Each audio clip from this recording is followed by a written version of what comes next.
Come on, Toga. Hi, this is Brian with The Balanced Dog, and today I'm going to do a short little video, kind of an introduction on the dog's 3 instinctual drives for survival. And it's important to understand that these drives are for survival, so we don't want to squash them or suppress them, so to speak. And it gives me a really good understanding, like when I get a dog in and evaluating it, I'm looking at those drives and I'm kind of trying to determine, what those levels are. So every dog has these 3 drives, but they all have different levels, and that's the key, is to understanding and figuring out what each level is for that particular dog. And all my dogs here have different drive levels. So pack drive, that's the first drive. Prey drive and defense drive. Defense drive is a little bit more complicated. So again, in the future, I'm going to get into more detail on each drive and then have visuals with the dogs out, me working a training dog or my own dogs. So pack drive is that dog's willingness, pretty much his willingness to want to work with me or the handler, owner, so to speak. And it's not in a way where the dog neurotically follows you around, can't be separated from you. That's more of a neurotic sort of codependent behavior. What I mean by a high pack driven dog, a lot of times you'll hear people say the dog just wants to please. That's probably a high pack driven dog, where he's looking to you a lot. They're actually really easy dogs to train because they want to work with you, right? So when you understand that and you get a high pack driven dog in, you're like, this dog's going to train really well.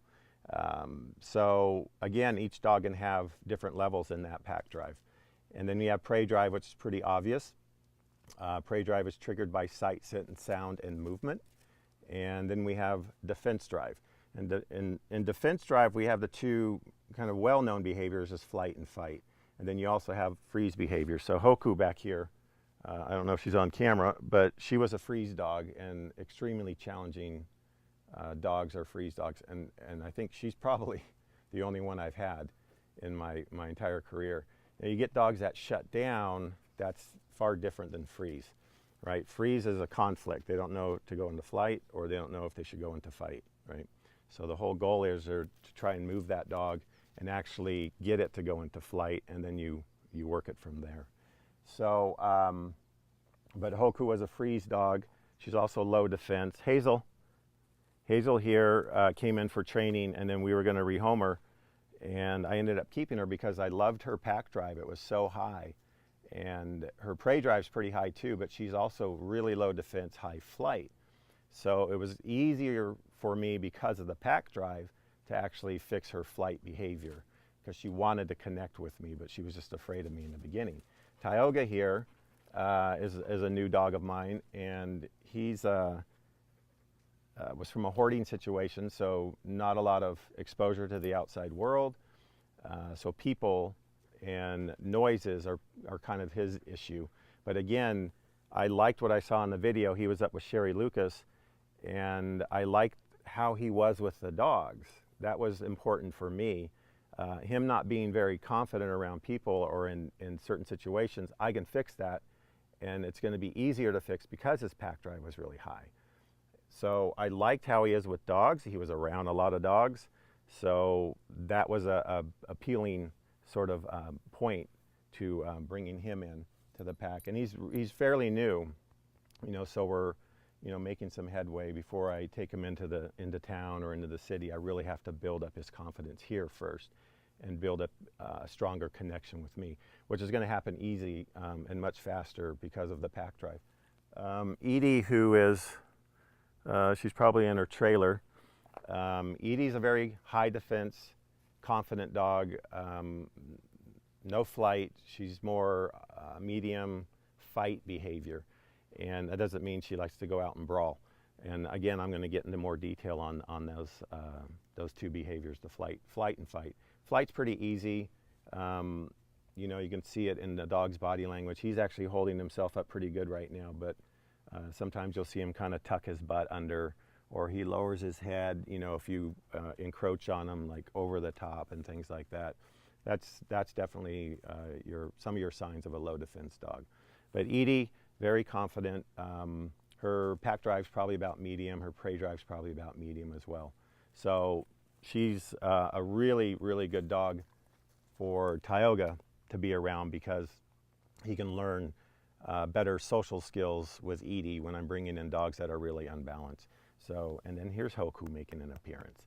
So anyways, just a quick little synopsis on the drives. Oh, one other thing I wanted to point out is that every dog is born with these 3 instinctual drives. Every coyote, wolf, they all have the same drives. They just all have different levels. And that's the key, is that when I get a dog in and I put them on a long line, because that's my go-to, is to let that dog go out, and how much pressure on that line does it take to turn that dog? How intense is he on a rabbit? And so my initial snapshot of that dog, you know, I had a dog come in and I said, wow, he's really high prey driven.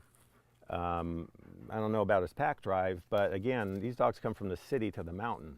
So I have a lot of prey up here, lizards and squirrels and ground squirrels and rabbits and coyotes and so on and so forth. But what I find is that when I start doing the long line work and I'm getting them to turn with me, or maybe I'm getting them to recall in, either of those commands are switching that dog out of prey drive back into pack drive, right? And so with that dog that came in, it was a big pit bull. Only after like 2 days, I realized, okay, his prey drive isn't that intense, and his pack drive is actually far higher than I expected in the beginning. So again, that's part of my evaluation, is to say, okay, this snapshot, this initial snapshot when the dog comes in, this is what I put in my head, right? And then through the course of training, I'll start to see those drive levels switch. So you can't make, like, from an extreme point, you can't take a low prey-driven dog and make him a high prey-driven dog. It's just not in the cards for that dog. And the same holds true that, let's say I have a dog that's operating on low prey drive, like the pit bull that came in. He was operating on low pack drive, high prey drive. But through the work and doing the let's goes and the recalls, those drive levels started to shift, you know, because I'm switching him from prey back into pack drive. So within a couple days, I realized, okay, here's where his true levels are. He was actually higher in pack and probably medium in prey, and his defense drive was kind of low medium, right? So that's what you discover through the course of training, is that those drive levels are going to shift. So I hope that helps, and look for some videos in the future of me breaking these drives down individually with some of the training dogs that I bring in.